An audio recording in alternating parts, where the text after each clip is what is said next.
Good morning, सुप्रभात मेरे सभी प्यारे दोस्तों। दोहरा क्लासेज में आप सभी का हार्दिक स्वागत है।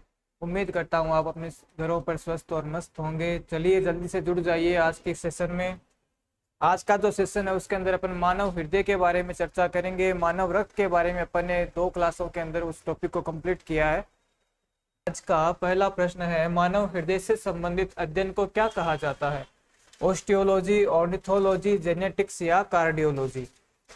मैं आपको पूरा बेसिक से लेके चलता हूँ, इसलिए सबसे पहले जो प्रश्न आते हैं वो अध्ययन से संबंधित आते हैं। कुछ बच्चे कहते हैं सर बेसिक से पढ़ाओ, तो जो प्रश्न होंगे ना उनकी जो क्रम होता है वो एकदम बेसिक से लेके मैं हाई लेवल तक लेके जाता हूँ। तो आप जल्दी से जल्दी इस प्रश्न का आंसर दीजिए कमेंट बॉक्स में।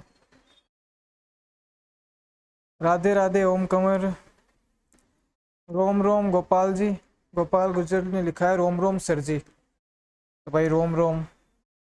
मोनिका यादव ने राम राम लिखा है, भाई राम राम। इसका आंसर दीजिए आप तो पहले प्रश्न का।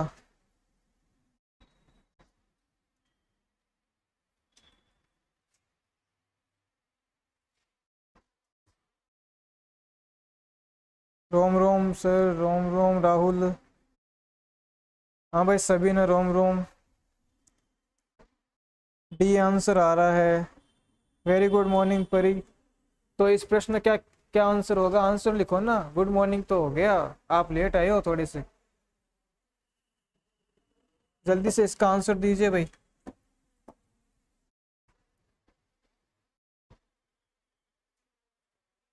इसका आंसर क्या होगा? संजू ने ए लिखा है। भाई ए कैसे होगा इसका आंसर? ऑस्टियोलॉजी तो मैंने बताया था, अस्थियों का जो अध्ययन होता है उससे ऑस्टियोलॉजी कहा जाता है।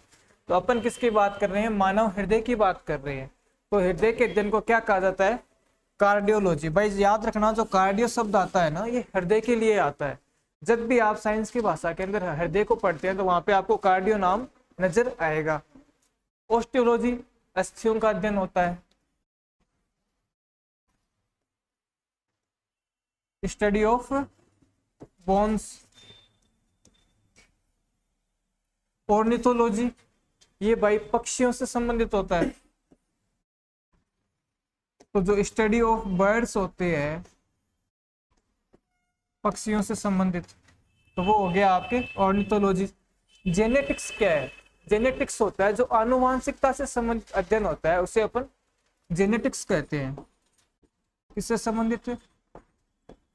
आनुवांशिकी। आनुवांशिकी का जो अध्ययन होता है उसे क्या कहा जाता है? जेनेटिक्स। तो इसका आंसर क्या होगा? कार्डियोलॉजी होगा। कार्डियोलॉजी मतलब मानव हृदय का अध्ययन। अगला प्रश्न है, निम्न में से किसे हृदय का हृदय कहा जाता है? कार्डियक सेंटर को, पेसमेकर को, पेस सेंटर को या परकिंजे तंतु को? इसका आंसर आप जल्दी से कमेंट बॉक्स में लिखो भाई।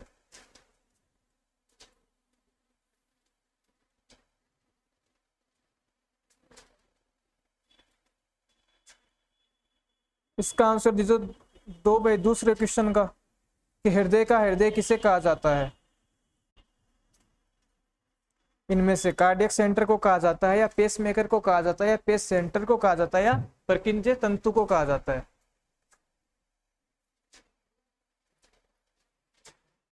पेस मेकर आंसर आ रहा है। कुछ बी लिख रहे हैं बच्चे भी। ए कैसे होगा परी?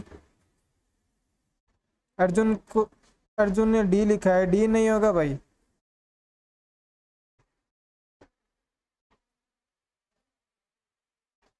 इसके लिए देखो आपको मैं बताता हूं, जो हृदय होता है उसकी संरचना कैसी होती है। आपका जो हृदय होता है उसकी संरचना कुछ इस प्रकार होती है ना? ऐसी नहीं होती है, ऐसी नहीं होती है। ये जो आप समझते हो ना ये हृदय नहीं है, ये आपके बर्बादी की कहानी यही है। इसमें आपको कुछ इसके अंदर नहीं फंसना आपको कि ये हृदय होता है। इस प्रकार का हृदय होता है, बंद मुट्ठी के आकार का ये हृदय होता है। तो इसके अंदर जो 4 पार्ट होते हैं आपके भाई, दायां एक तो होते हैं दायां अलिंद और एक होता है बायां अलिंद। तो दायां कौन सा होगा? इधर वाला दायां नहीं होगा। आप हृदय देख रहे हो तो अपने हृदय को देखोगे, जैसे मेरे हृदय को आप देख रहे हो तो मेरे लिए दायां इधर वाला है। तो इसमें दायां कौन सा होगा? ये वाला। इसे कहेंगे अपन दायां आलिंद। भाई जो ऊपर वाला भाग होता है उसे आलिंद कहा जाता है। तो इधर वाला कौन सा हो गया, बायां आलिंद हो गया।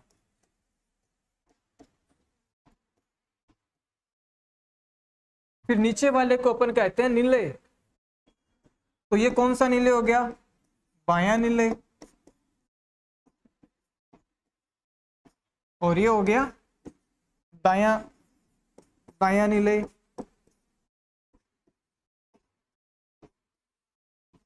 ये जो आपका मस्तिष्क होता है प्यारे बच्चों, ये जो आपका मस्तिष्क है, ये ये हृदय जो है वो ऊपर मस्तिष्क से जुड़ा होता है। तो ये मान लीजिए आपका मस्तिष्क हो गया। तो मस्तिष्क के अंदर जो मेडुला ओब्लांगेटा होता है, पीछे का भाग, यहाँ पे कुछ कार्डियक सेंटर पाए जाते हैं, जिन्हें अपन क्या कहते हैं भाई, कार्डियक सेंटर।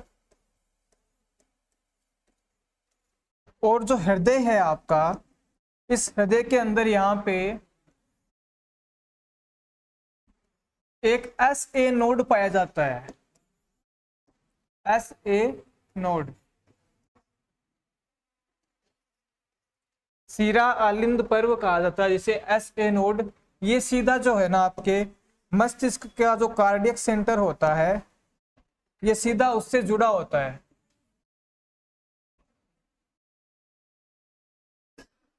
किससे जुड़ा होता है, तो कार्डियक सेंटर से।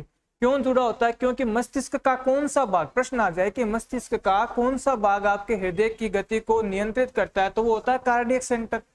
और जो आपके हृदय के अंदर जो ये एस ए नोड है, ये क्या करता है भाई, जो आपके हृदय के अंदर जो धड़कन की उत्पत्ति होती है ना, धड़कन, उसकी उत्पत्ति कौन करता है, तो वो एस ए नोड करता है। एस ए नोड अगर धड़कन की उत्पत्ति करेगा तो इसे क्या कहेंगे भाई, धड़कन मतलब पेस। अब पेस का मेकर हो गया ना ये, तो इसे अपन क्या कह सकते हैं, पेस मेकर भी इसे कह सकते हैं। इसके अलावा और क्या कह सकते हैं, अब हृदय है, अपने को पता है कि जो धड़कन की उत्पत्ति कहाँ पे होती है, हृदय के अंदर होती है। अब हृदय के अंदर भी धड़कन कहाँ होती है, तो वो होती है एस ए नोड के अंदर। तो इसे अपन और क्या कह सकते हैं, इसे हृदय का हृदय भी कहा जा सकता है।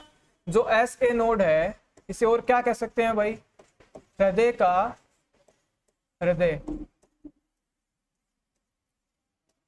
प्रश्न आ जाए हृदय का हृदय किसे कहा जाता है, तो वो एस ए नोड को कहा जाता है। अब ये तो हो गई धड़कन। अब एक पॉइंट यहां पे पाया जाता है जिसे एवी नोड कहा जाता है। तो हृदय का ये भाग क्या करता है, ये इससे जुड़ा होता है, किससे भाई, एस ए नोड से जुड़ा होता है। ये क्या करता है, जो हमारे हृदय की लयबद्धता होती है, मतलब कंटिन्यूटी, उसको नियंत्रित कौन करता है, तो वो ये होता है एवी नोड। अब अगर हृदय की ये लयबद्धता को नियंत्रित कर रहा है, तो इसे अपन क्या कहते हैं, इसे और क्या नाम से बोला सकते हैं, तो इसे कहते हैं पेस सेंटर।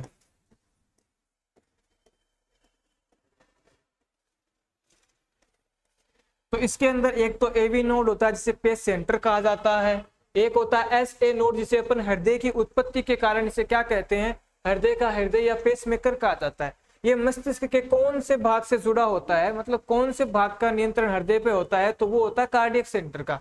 इसके अंदर चार भाग होते हैं, एक दायां आलिंद, एक बायां आलिंद, बायां निलय और दायां निलय। तो ये थी कुछ हृदय की सामान्य संरचना। इसके बाद में अगर आगे जरूरत पड़ेगी तो अपन आगे और संरचना देखेंगे। तो इसमें क्या हो गया भाई, निम्न में से हृदय का हृदय किसे कहा जाता है, तो अभी मैंने बताया था हृदय का हृदय पेस मेकर को कहा जाता है, जो एस ए नोड होता है। क्यों कहा जाता है, क्योंकि वह हृदय की जो धड़कन है उसकी उत्पत्ति करता है। तो इसका आंसर क्या हो गया, बी। कार्डियक सेंटर अभी मैंने बताया था, जो मस्तिष्क से हृदय को कंट्रोल करता है। पेस सेंटर जो हृदय की लयबद्धता बनाए रखने में सहायक होता है। और परकिंज तंतु क्या होते हैं, तो जो हिज के बंडल और परकिंज तंतु पाए जाते हैं कुछ हृदय के अंदर, यहीं पे बता देता हूँ ये भी आपको। यहां से कुछ ऐसी संरचनाएं पाई जाती है ना, ये है हिज के बंडल। अब इनके ऊपर है कुछ इस प्रकार तंतुनुमा संरचनाएं पाई जाती है।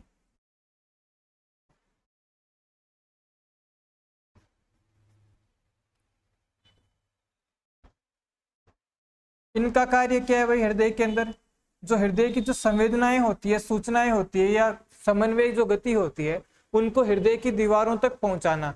जितनी भी संवेदनाएं होती है उन्हें हृदय की दीवार पर कौन पहुंचाते हैं? तो वो होते हैं हिज के बंडल या परकिंजे तंतु। तो इनका कार्य, परकिंजे तंतु का क्या कार्य हो गया? जो हृदय की संवेदनाएं आती है मस्तिष्क से, उनको हृदय की सारी दीवारों तक पहुंचाना। पेस सेंटर हृदय की लयबद्धता को बनाए रखने में सहायक। पेस मेकर, पेस का मेकर मतलब हृदय की धड़कन का उत्पत्ति करने वाला है मेकर, तो इसे अपन एस ए नोड भी कहा जा सकता है, सीरा आलिंद पर्व कहा जाता है हिंदी के अंदर, और पेस मेकर कहा जाता है, और इसे इसके अलावा इसे हृदय का हृदय भी कहा जाता है। कार्डियक सेंटर, तो प्रश्न आ जाए मस्तिष्क का कौन सा भाग आपके हृदय की धड़कन को नियंत्रित रखता है? तो वो हो गया कार्डियक सेंटर। अगला प्रश्न है, निम्न में से कौन रक्त को हृदय से शरीर के विभिन्न अंगों तक ले जाती है? तंत्रिकाएं, कोशिकाएं, फेफड़े या धमनियां? इसका आंसर आप जल्दी से कमेंट बॉक्स में लिखो भाई।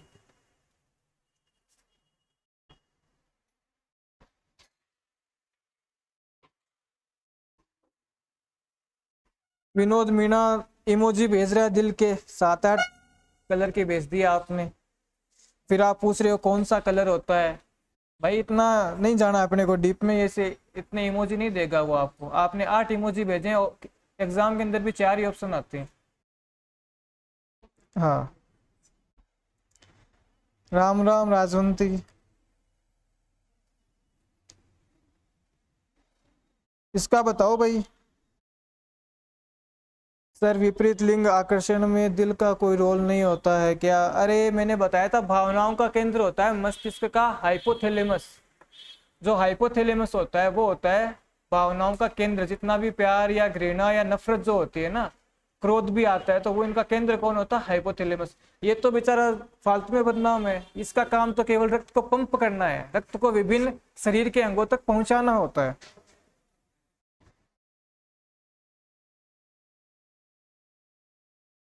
इसका आंसर क्या हो गया भाई? डी, सभी का डी आ रहा है।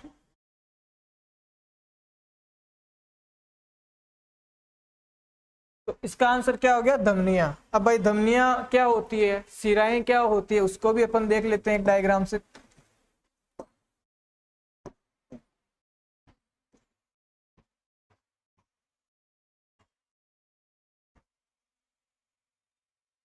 इस प्रकार का आपका हृदय हो गया भाई, ठीक है। इसको मैं थोड़ा सा छोटा कर लेता हूँ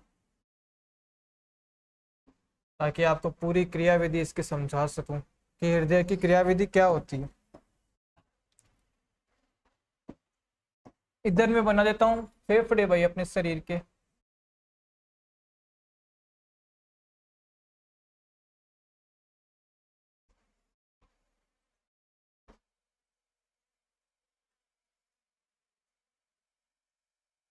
इस प्रकार आप अपने क्या होते हैं? फेफड़े होते हैं। ये आपका हृदय हो गया,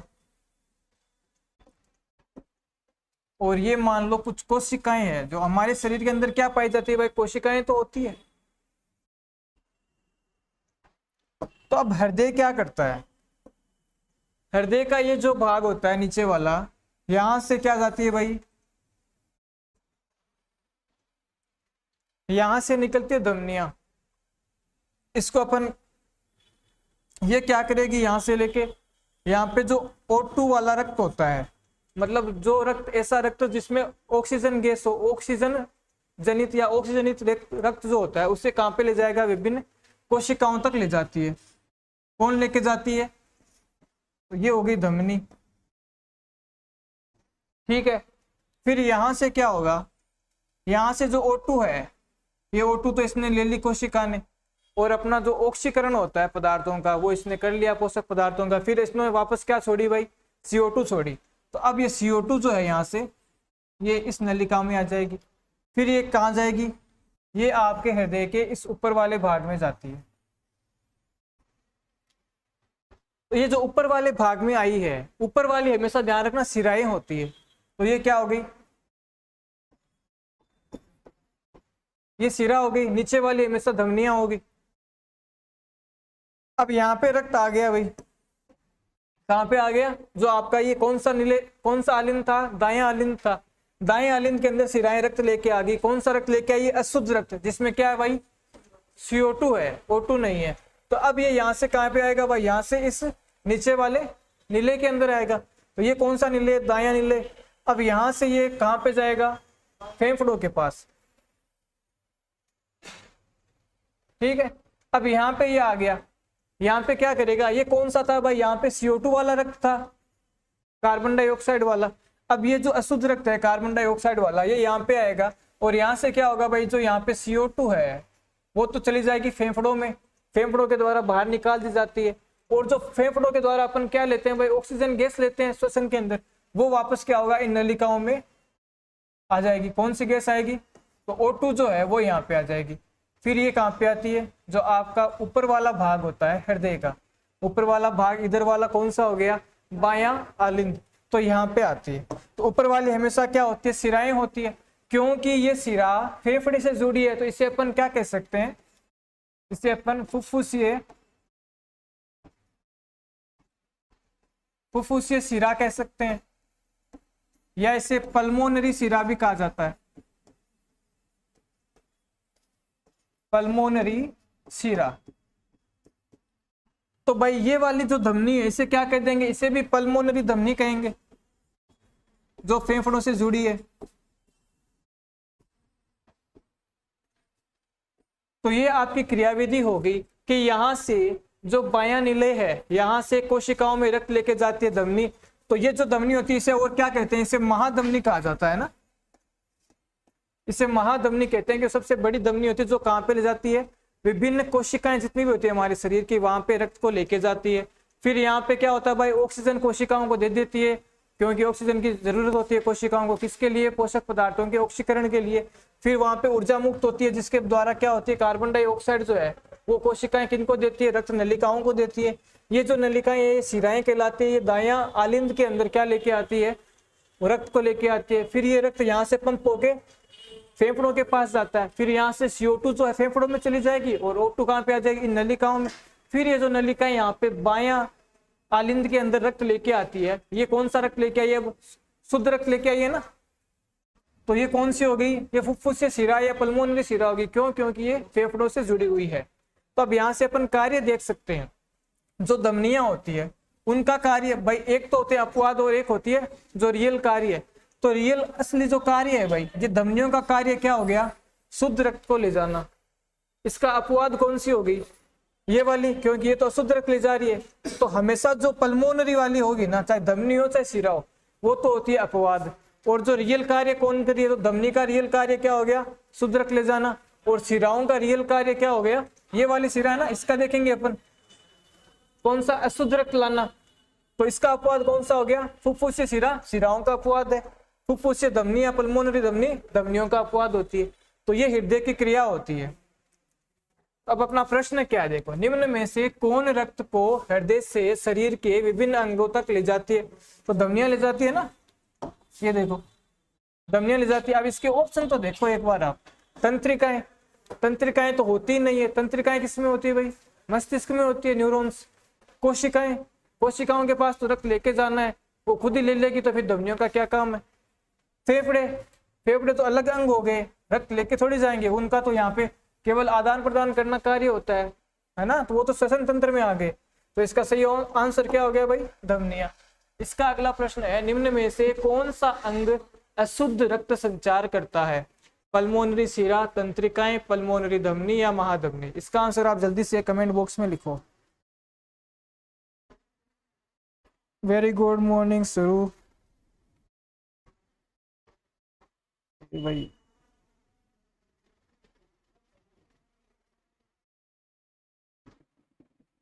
राहुल गुजर लिख रहा है फिक्स बनाओ सर नाप तोल के। भाई नाप तोल के जितना मैं दिख रहा हूँ उससे बड़ा तो मैंने बना दिया। अब आपको भी पता है इतना बड़ा तो होना नहीं है हृदय। नाप तोल के थोड़ी बनाना है, आपको समझाना है।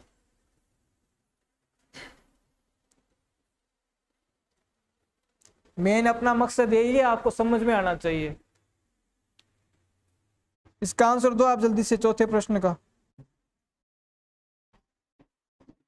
डी आंसर आ रहा है कुछ का, कोई सी लिख रहे हैं, कोई ए भी लिख रहे हैं। लो बी और ए दोनों साथ में आ गए, सरू जाट ने दोनों ही लिख दिए। भाई इतने ऐसे थोड़ी चलेगा। प्रश्न क्या है आपका, अशुद्ध रक्त संचार करता है तो कौन करती है अशुद्ध रक्त संचार। अब आप भी देखो एक बार, आप यहाँ पे अपन ने देखा कि शुद्ध रक्त धमनियां ले जा रही है और अशुद्ध रक्त शिराएं लेके आ रही है। तो एक बार देखो ऑप्शन है क्या ऐसा, भाई महाधमनी लिखा हुआ है, महाधमनी तो शुद्ध रक्त लेके जा रही है। अब बची कौन, तंत्रिकाएं तो इसमें होती नहीं है। अब अपने पास दो ऑप्शन बचे हैं, पल्मोनरी शिरा और पल्मोनरी धमनी। जब धमनी शुद्ध रक्त लेके जा रही है तो पल्मोनरी धमनी क्या हो गई, इसका अपवाद हो गई। इसका मतलब ये क्या करेगी भाई, अशुद्ध रक्त लेके जाएगी। शिरा जब होती है भाई, यहाँ पे देखो शिरा क्या करती है, शुद्ध रक्त लेके आती है। अरे सॉरी, इधर है शिरा, शिरा क्या करती है, अशुद्ध रक्त लेके आती है। तो जो पल्मोनरी शिरा होगी वो क्या करेगी, इसके विपरीत शुद्ध रक्त लेके आएगी। तो अपना प्रश्न क्या है, अशुद्ध रक्त, तो पल्मोनरी शिरा भी इसका आंसर नहीं होगा, महाधमनी भी नहीं है, तंत्रिका भी नहीं है, तो बची कौन सी, पल्मोनरी धमनी। एक बार देख लो भाई, पल्मोनरी धमनी क्या करती है, देखो ये अशुद्ध रक्त लेके जा रही है फेफड़ों के पास, फेफड़ों के बाद में वहां से जो CO2 या ऑक्सीजनित रक्त होगा वो यहाँ पे आएगा। तो इसका सही आंसर क्या हो गया, पल्मोनरी धमनी।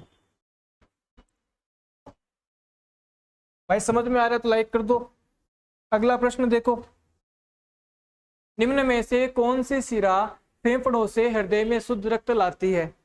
इसके ऑप्शन है फुफ्फुसीय शिरा, महाशिरा, वृक्कीय शिरा या यकृत शिरा। इसका आंसर दीजिए आप जल्दी से।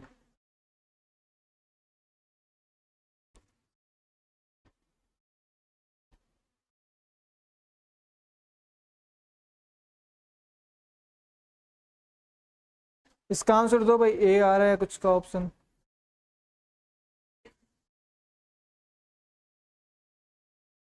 माया प्रजापति ने भी ए लिखा है,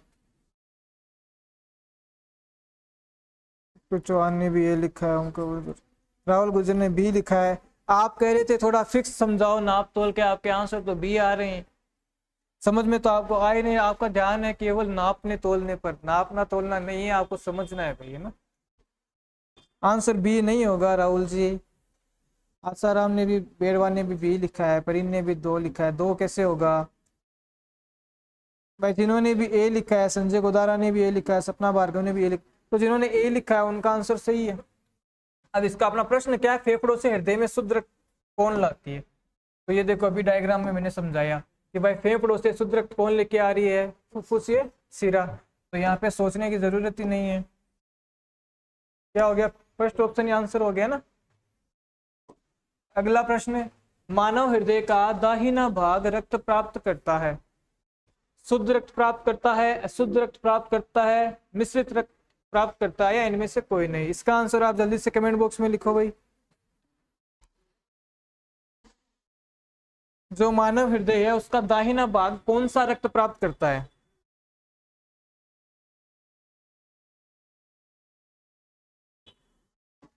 इसका आंसर दो जल्दी से।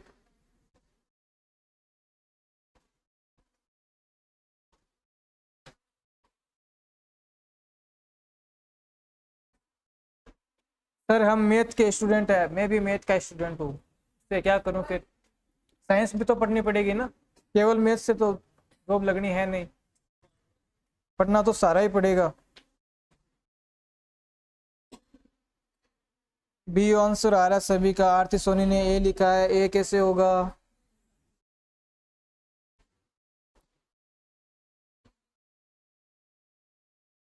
मैंने अभी डायग्राम में बताया क्या, अपना दाहिना भाग कौन सा रक्त प्राप्त करता है, अभी समझाया है। देखो दाहिना भाग इधर वाला होगा और बायां भाग इधर वाला होगा, तो ये कौन सा रक्त प्राप्त कर रहा है, अशुद्ध रक्त प्राप्त कर रहा है ना भाई, कोशिकाओं से आ रहा है अशुद्ध CO2 वाला। तो इसका आंसर क्या हो गया, अशुद्ध रक्त। इसमें सोचने वाला कुछ है नहीं। सामान्यतः मानव का हृदय 1 मिनट में कितनी बार धड़कता है। तो इसका आंसर आप जल्दी से कमेंट बॉक्स में लिखो, ये तो आना ही चाहिए सभी को। कितनी बार धड़कता है भाई, 70 बार, 72 बार, 80 बार या 82 बार। इसका आंसर लिखो जल्दी से। माया प्रजापति ने 72 बार लिखा है, सही है आपका भाई।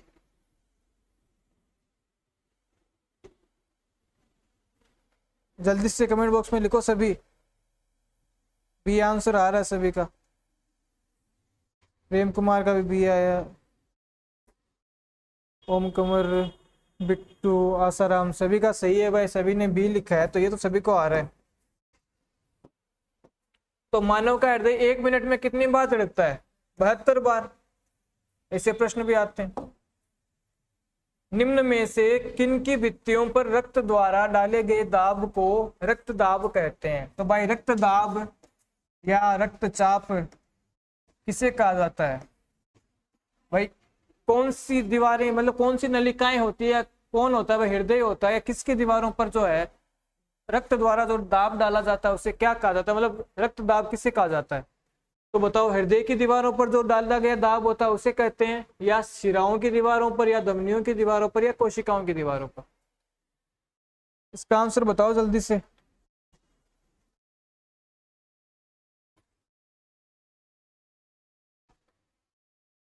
सी आंसर आ रहा है। लक्षित ने सी लिखा है, वेरी गुड लक्षित। माया प्रजापति ने भी सी लिखा है।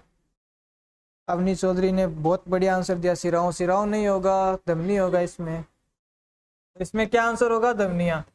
भाई रक्त दाब क्या होता है? तो जो धमनियां होती है उनकी दीवारों पर जो रक्त द्वारा, ब्लड द्वारा जो दाब डाला जाता है उसे क्या कहते हैं? अपन रक्त दाब कहते हैं। तो हमेशा ध्यान रखना किसकी दीवारों पर होगा? धमनियों की दीवारों पर होगा ये। अगला प्रश्न है, रक्तचाप मापने का उपकरण है? थर्मोमीटर है, स्फिग्मोमेनोमीटर है, स्टेथोस्कोप है, या ईसीजी है? इसका आंसर आप जल्दी से कमेंट बॉक्स में लिखो भाई। जो रक्तचाप होता है, ब्लड प्रेशर भी कहते हैं ना अपन इसको, जो बीपी होती है उसे मापने का यंत्र कौन सा होता है?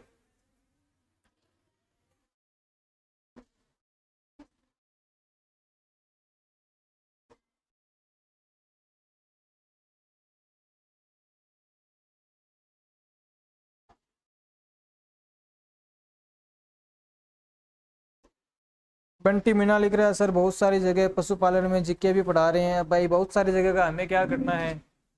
आप तो यहाँ पे देखो ना, हमारे जो बी भाग चल रहा है उसके अंदर जीके थोड़ी पढ़ा रहे हैं आपको। जीके तो ये पार्ट में आ गया। ये लो भाई, आपने बी पार्ट लिखा है, यहाँ पे देखो आंसर सभी के बी आंसर आ गए। तो इसका सही आंसर क्या होगा भाई? स्फिग्मोमेनोमीटर। कौन सा होता है भाई? जो बीपी नापते हैं, देखा होगा ना, डॉक्टर साहब जाते हैं तो बाद में वो हाथ के पट्टा बांधते हैं, उसके बाद में वो दबाते हैं, फिर क्या होता है भाई? बीपी चेक करते हैं ना अपनी, तो उसे क्या कहा जाता है? स्फिग्मोमेनोमीटर। थर्मोमीटर ताप मापने के लिए यूज करते हैं। स्टेथोस्कोप ये भी धड़कन मापने के लिए यूज करते हैं भाई। डॉक्टर अपन जाते हैं वो कानों में डाल के अपने यहाँ पे लगाते थे, पीछे भी लगाते हैं, तो वो कौन सा होता है? स्टेथोस्कोप होता है। ये भी हृदय की क्रियाविधि या धड़कन मापने के लिए। ईसीजी होता है, ये भी हृदय के लिए ही होता है, इलेक्ट्रोकार्डियोग्राम जिसे कहा जाता है। इनके पर अभी अपन बात करेंगे इन सभी की। आगे एक प्रश्न और आएगा, मनुष्य में रक्तचाप सामान्यतः कितना होता है? 120/80 mmHg, या 140, 90, 120, 80, या 140, 100? इसका बताओ जल्दी से आंसर दो इसका। जो ब्लड प्रेशर होता है वो कितना होता है सामान्यतः? सी आंसर आ रहा है सभी का। सुमन सिंह ने भी लिखा है, आपका आंसर गलत है भैया, सी होगा इसका आंसर। सरुजार, जोर सिंह, बंटी मीणा, बिट्टू चौहान, संजू, सभी ने सी लिखा है, वेरी गुड। तो कितना होता है रक्तचाप? 120/80 mmHg। अगला प्रश्न है, निम्न में से कौन सी नलिकाएं शुद्ध रक्त का प्रवाह करती है? अभी मैंने बताया भी था, धमनियां करती है, सिराएं करती है, ए बी दोनों करती है, या फिर इनमें से कोई नहीं? इसका आंसर जल्दी से बता दो, अभी समझाया है मैंने, ये तो सभी को आना चाहिए।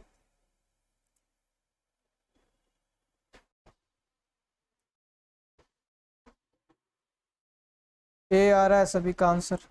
माया प्रजापति ने ये लिखा है, लक्षित ने दोनों लिख दिया। दोनों कैसे करती है भाई शुद्ध रक्त का प्रवाह?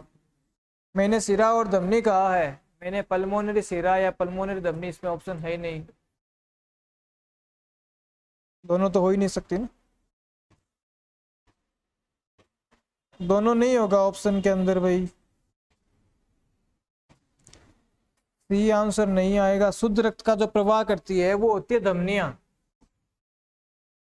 ये आपको ध्यान रखना है। हमेशा धमनियां किस रक्त का प्रवाह करेगी, शुद्ध या ऑक्सीजनित। O2 जिसमें होगी, ऑक्सीजनित रक्त, इनका प्रवाह कौन करेगी, तो धमनियां करेगी। और शिराएं हमेशा क्या करेगी, अशुद्ध रक्त या वी ऑक्सीजनित कह सकते हैं इसे, वी ऑक्सीजनित रक्त का प्रवाह तो कौन करती है। अब इनके अपवाद कौन से हो गए, धमनियों का अपवाद हो गया पल्मोनरी धमनी, जो क्या करेगी भाई, इसके विपरीत अशुद्ध रक्त का प्रवाह करेगी। और शिराओं में अपवाद हो गया पल्मोनरी शिरा, जो क्या करेगी, शुद्ध रक्त का प्रवाह करेगी। तो इनमें आंसर क्या हो गया आपका, धमनियां। अगला प्रश्न, निम्न में से कौन सा उपकरण हृदय से संबंधित नहीं है, ईसीजी, स्फिग्मोमेनोमीटर, स्टेथोस्कोप या ईईजी। इसका आंसर आप जल्दी से कमेंट बॉक्स में लिखो भाई।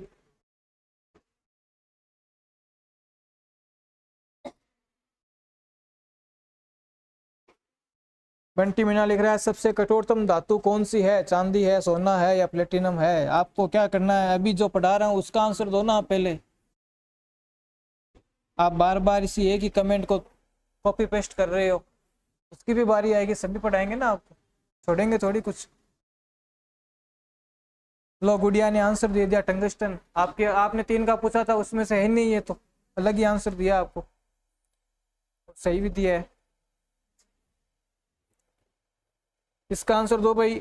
डी आंसर आ रहा है, कुछ बी लिख रहे हैं, ए व डी दोनों ही लिख दिया आसाराम ने, तो ऐसे थोड़ी होगा। तो इसमें कौन सा होगा भाई, जो डी ऑप्शन है, इसकी फुल फॉर्म क्या होती है, इलेक्ट्रो एनसीफेलोग्राफ।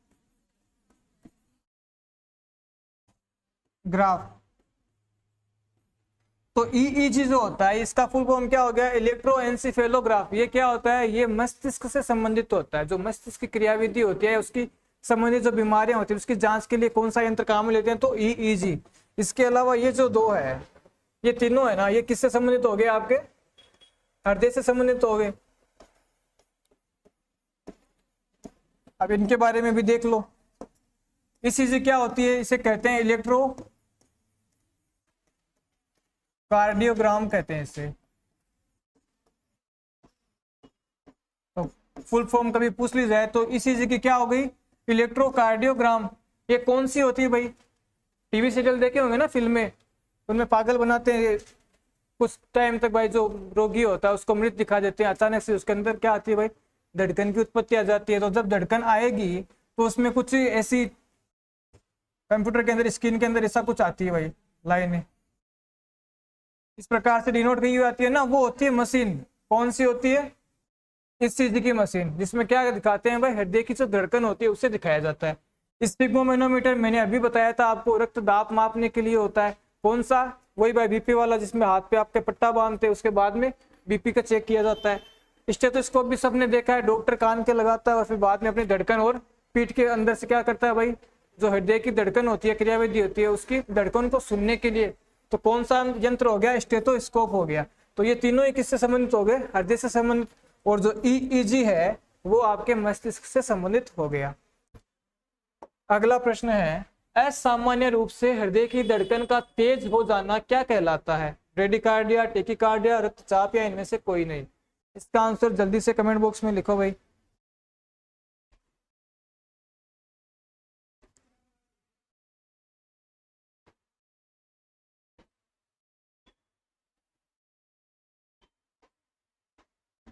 बंटी मीना उसको कह रहा है कि टीचर को जांचना यही तो क्रिया होती है। ये टीचर को क्या जांच रहे हो आप, जो पढ़ा रहा हूं वो तो पढ़ो पहले।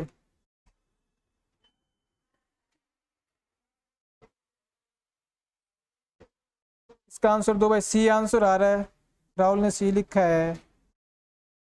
सी कैसे होगा, सरू जाट ने भी लिखा है, माया प्रजापति ने भी लिखा है, राजकुमारी ने भी लिखा है। तो इसका सही आंसर क्या होगा भाई, बी होगा ना। जो असामान्य रूप से भाई जो धड़कन की तेजी हो जाती है, मतलब धड़कन के अंदर क्या होती है भाई, गति बढ़ जाती है धड़कनों की। धड़कन का तेज होना ये क्या कहलाता है, टेकिकार्डिया। और असामान्य रूप से जो धड़कन की गति है वो कम हो जाए तो इसे कहते हैं ब्रेडिकार्डिया कहा जाता है ना, ब्रेडिकार्डिया, कम होना।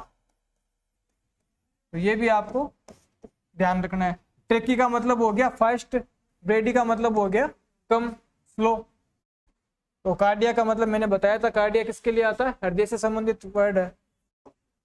अगला प्रश्न है, हृदय की धड़कन का नियंत्रण कौन करता है, अधिवृक्क ग्रंथि, थाइमस ग्रंथि, पीनियल ग्रंथि या इनमें से कोई नहीं। तो हृदय की धड़कन होती है उसका नियंत्रण कौन रखता है, इनमें से बताओ।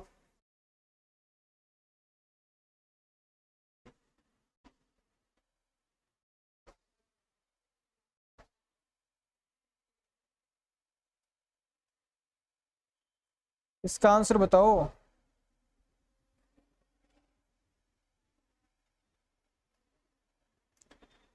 अरे बंटी आप क्या पूछ रहे हो यार, बीच में मैं आपको हृदय पढ़ा रहा हूँ, आप धातुएं लेके बैठे हो।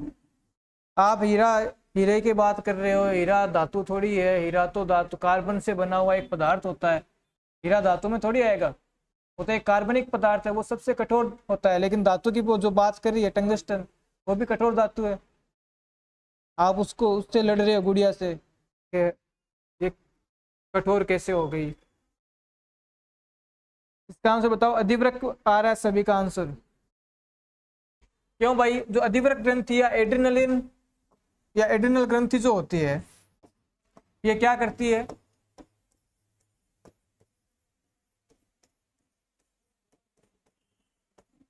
ये दो हार्मोन्स का स्रवण करती है। एक तो होता है एड्रिनलिन हार्मोन,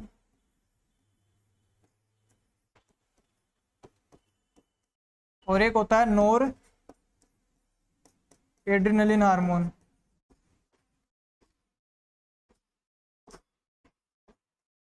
ये दोनों ही क्या करते हैं भाई, जो एड्रिनलिन हार्मोन होता है वह आपातकालीन स्थितियों के अंदर हृदय की गति को तेज कर देता है। तो उसका नियंत्रण कौन रखता है, एड्रिनलिन हार्मोन। नोर एड्रिनलिन जो हार्मोन है ये सामान्य परिस्थितियां हो उसके अंदर भी अगर हृदय की गति तेज हो जाए तो उसको नियंत्रित कौन करता है, नोर एड्रिनलिन हार्मोन। ये दोनों ही हार्मोन कौन स्त्राव करती है भाई, अधिवृक्क ग्रंथि या एड्रिनल ग्रंथि। एड्रिनलिन का मतलब तो पता है ना आपको, आपातकालीन स्थिति, जैसे अचानक से आपको कोई भय भय की स्थिति हो तो उसके अंदर क्या होता है भाई, हृदय की धड़कन क्या हो जाती है, तेज हो जाती है। तो उसको नियंत्रित कौन कर रहा है, एड्रिनल हार्मोन। इसीलिए इसे क्या कहते हैं भाई, आपातकालीन हार्मोन भी कहा जाता है ना, करो या मरो हार्मोन भी कहते हैं। तो ये हो गया, अरे सॉरी, तो सही आंसर कौन सा हो गया, अधिवृक्क ग्रंथि। अगला प्रश्न, निम्न में से किस जोड़े के बीच शादी असंगत होती है, RH पॉजिटिव पुरुष हो, RH पॉजिटिव स्त्री हो, RH नेगेटिव पुरुष हो या RH पॉजिटिव स्त्री हो, RH नेगेटिव पुरुष हो या RH नेगेटिव स्त्री हो, या RH पॉजिटिव पुरुष हो या RH नेगेटिव स्त्री हो। तो इन चारों में से कौन सा आंसर होगा जिसके अंदर भाई, जो कौन सा जोड़ा है जिसके बीच शादी जो होती है वो असंगत होती है। इसका आंसर जल्दी से कमेंट बॉक्स में लिखो। ये वैसे रक्त से संबंधित था लेकिन उसमें प्रश्न रह गया था तो मैंने हृदय वाले में जोड़ दिया इसको। इसका बताओ जल्दी से।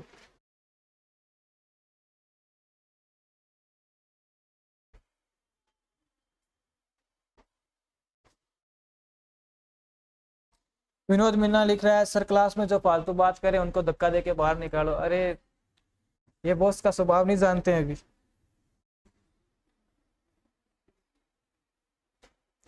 अरे गुड़िया आपकी बेइज्जती नहीं कर रहा हूं मैं, मैंने तो ये पूछा है, मैंने जो पूछ रहा हूँ आप उसके अलावा ही बात लेके बैठे हो। और आपका भी नहीं बोला मैंने, बंटी जी का बोला है, बुरा मत मानो भाई कोई।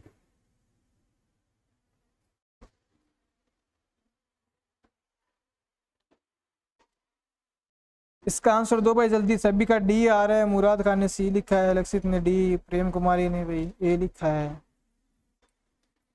ऐसे मत करो भाई। इसमें क्या होता है ना बताता हूँ आपको, देखो डायग्राम से समझाऊं तो ये देखो,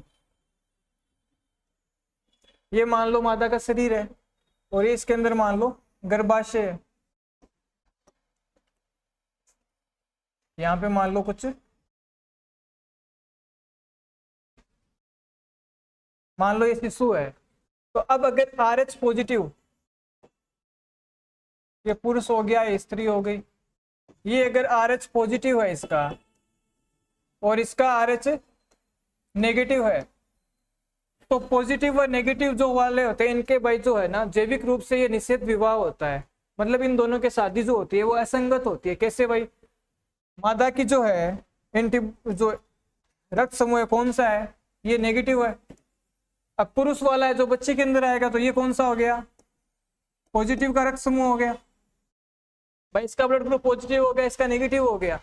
तो अब जब पहली बार इसको जन्म देगी ना मादा, तो भाई इसको जब बाहर निकालेंगे, प्रसव की क्रिया होगी, तो ये जो प्लेसेंटा इसके अंदर जुड़ी होती है, जो पोषण से संबंधित होती है, इसे बीच में से काट दिया जाता है और अलग कर दिया जाता है। किसको, बच्चे को।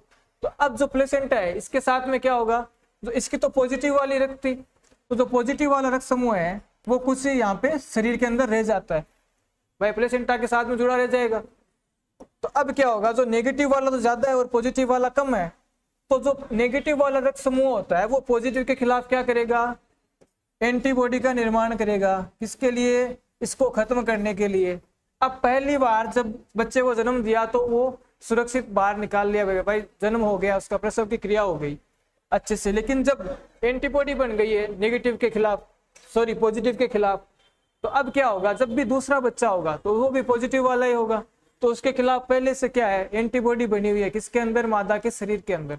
तो ये जो क्रिया होती है फिर क्या होगा भाई, पहले से एंटीबॉडी बनी हो तो बच्चे को जन्म देने ही नहीं लगी, पहले ही क्या कर देगी, उसको खत्म कर देगी, नष्ट कर देगी। इसलिए इस विवाह को क्या कहते हैं, जो जैविक रूप से निषेध विवाह कहा जाता है। ये जो जोड़ा होता है इसके बीच में शादी असंगत होती है। अरे भाई डरने की बात नहीं है, आपको जांच थोड़ी करवानी है इसकी।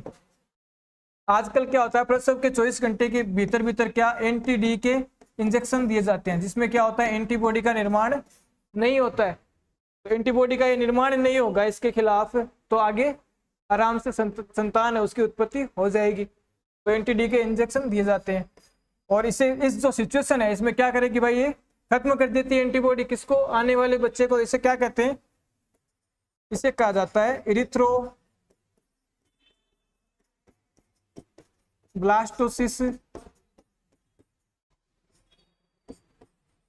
फिटेलिस। ये किसको कहते हैं, जो एंटीबॉडी बनती है वो आने वाले जो दूसरा बच्चा होगा उसे नष्ट कर देगी। इस सिचुएशन को क्या कहते हैं, इरिथ्रोब्लास्टोसिस फिटेलिस रोग कहा जाता है। इसके बचाव के लिए क्या करते हैं भाई, प्रसव के 24 घंटे के भीतर NTD का इंजेक्शन दिया जाता है, जिसके दौरान क्या होता है, उसके बाद में जो एंटीबॉडी बनती है इसका निर्माण नहीं होगा। तो आने वाला जो भी बच्चा होगा, सेकेंड टाइम, थर्ड टाइम, भाई 2 बार ही ठीक है, क्यों थर्ड टाइम तक जा रहे हो, तो उसमें क्या होता है भाई, जो एंटीबॉडी उसका निर्माण नहीं होगा। तो अपना प्रश्न क्या था, निम्न में से किस जोड़े के बीच शादी असंगत होती है, तो RH पॉजिटिव और RH नेगेटिव की स्त्री के बीच में शादी असंगत होती है।